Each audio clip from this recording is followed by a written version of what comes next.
Today is December 18th, 2022. It's a Sunday. I was fortunate enough to go to church today. Jesus' name is Emmanuel, apparently.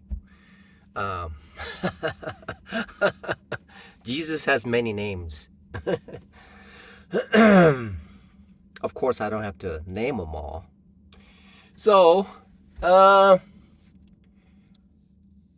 I've experienced a severe drawdown the past week and a half, and pro day traders talk about how people learn through losses. Winners, most of the time, you can learn from winners by repeating and maximizing your gains. That's another way of winning. How do I make my winnings bigger?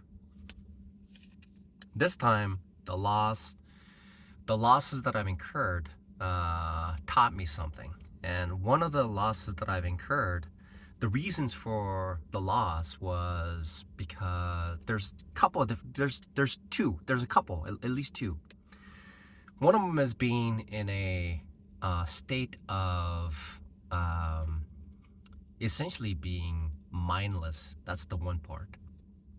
Just the state of being in a mindset of being mindless, and then I use that mindless state of being in order to make trades. The second part is something that I can control immediately. It's called controlling. It's taking care of the low-hanging fruits first.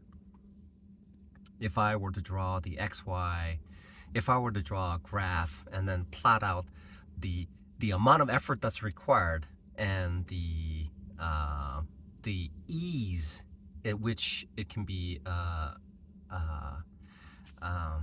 taken care of, then it would be the difficult part would be it requires a lot of time and effort. The low-hanging fruits are low amount of effort and with a high gratification, high if efficacy, and then how long it takes. And then if it's like here, I mean, yeah, I'd take care of that first and then move towards the things. So the second part it occurred to me that whenever I am in a state of mentally being essentially being extremely preoccupied. So I have to describe the state of being is. So my universe is very, very simple. And it is, if I were to picture it, it is a circle. And that actually it's a sphere. And the sphere has a finite radius. It is my consciousness. So if I were to create a picture, an image, it is an iceberg. The lower part of the iceberg, which has a similar volume to mass, okay, density. It has a similar density as water. The reason why the top portion floats is because the ice has a crystal structure that expands and increases the volume slightly, causing a portion of the mass to be above water. Okay, it displaces, that's why it floats. It's amazing.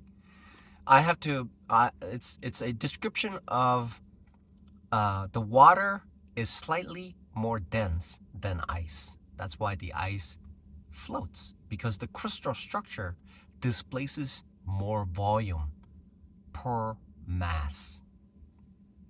So, within this sphere of my mind, of my consciousness, it is constantly bombarded. It is constantly bombarded with things. And when a particular distressing emotion enters and captivates and preoccupies my mind, then it removes the resources that I need to concentrate on day trading, whereupon my emotions become rampant. So the consciousness is a limited resource within my being. And that consciousness, the reasonable and logical side, has a certain volume within that sphere. That sphere has the ability to suppress the emotional and the chimp and the subconscious things that I do.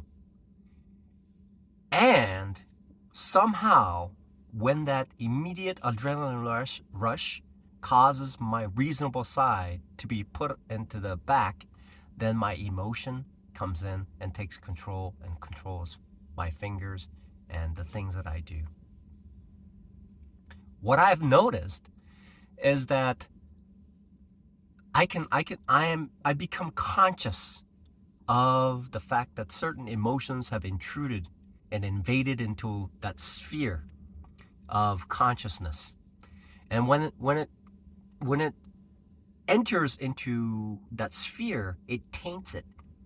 It it is like a it essentially is like food coloring dye, and it enters it, and then it is processes it. It's like the body. Something foreign comes in, and the liver has to clean everything up. And so the only way for me to trade properly, and professional day traders talk about this, practically every one of them, that if there is a feud between a significant other, then that day will most likely result in a poor trade. Therefore, it has occurred to me that there is a movie called Unforgiven with Clint Eastwood, and apparently one of in the old West, a woman who of ill repute was abused by an individual using a knife to uh, essentially uh, essentially deform her face. And these ladies came up with pooled their money and called these contract workers. In the now present day, it would be called the contract workers or mercenaries, and they hire these hired guns to take revenge on that individual and its group of members. It's called Unforgiven. Now that Unforgiven has consequences. It is the consciousness of that sphere, and it invades and it percolates and causes individuals to pool up the money and give it to somebody to take care of certain actions. What I've noticed is that in day trading, it's very similar. The pockets that jingles in my the change that jingles in my pocket has a certain ring to it, and that ring causes that when the emotions strike, then those jingles actually disappears because of that emotion, and it preoccupies the logical and reasoning side to my day trading journey. Therefore,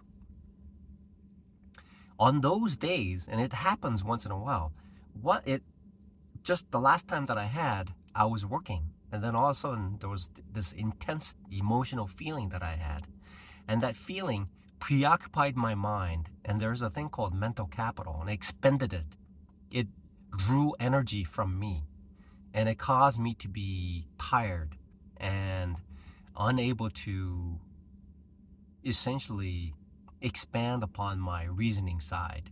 And the following day, what I did was I entered into a state of mindless trading. And then proceeded to essentially eradicate my account.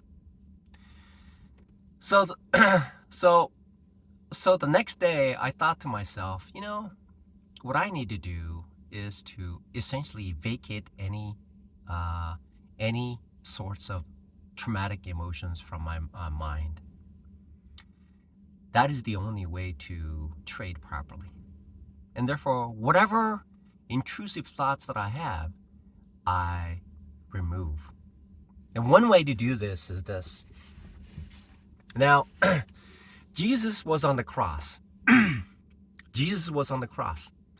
And he agonizingly said these words. And he said, Father, forgive them, for they know not what they do. So now I take that context into within my own, because I am within him. And I take that within me and within him. And I make sense of what that statement says, and whatever interactions that I have each moment, whatever happens, whatever ever happens, the emotion will simply dissipate. So I decided in order to do that, I have to forgive. I have to forgive everything. The movie called, I'm bored right now about talking about this, but I must finish. This is a very long video and I must finish. I have to document this. My interest in making this video has waned a few minutes ago. To be honest, my interest in making this video has waned, but I have to finish this video. My attention span has been expended, but this is very, very important. I have to document this. So I decided that there is a movie called Unforgiven. Because of that emotional state of being, that subconsciousness that has become conscious, and it had preoccupied years and years, and the enormous amount of financial sacrifice that was made in order to take vengeance on that particular scenario, the emotional trauma that was caused. In order for me to properly trade, whatever happens, whatever happens, the most important thing is to trade. And whatever emotion that comes in, I have to forgive and move on. When I go to Winco and I'm standing in front of a stand, and I have a couple of beef bean burritos, and this man who works there comes behind me and says, right behind you, in a tone where it is a little bit too loud for me to be comfortable with, and my internal being is shocked and so startled at the comment that was made, even though I was just standing there reading things and trying to make sense of it between beef bean burrito and just a regular bean burrito. So internally, there's an emotional spark that percolates and penetrates that sphere that I have. And quickly, I must patch it up by saying to myself, you've forgiven them. Why are you thinking about this and raising emotion again when you have forgiven them? The other part is the siblings that I used to have, I have forgiven them. And any emotion of my current state of being due to that is no longer valid. It is void. And I remind myself now, you've already forgiven them. Why do you have emotions about that again?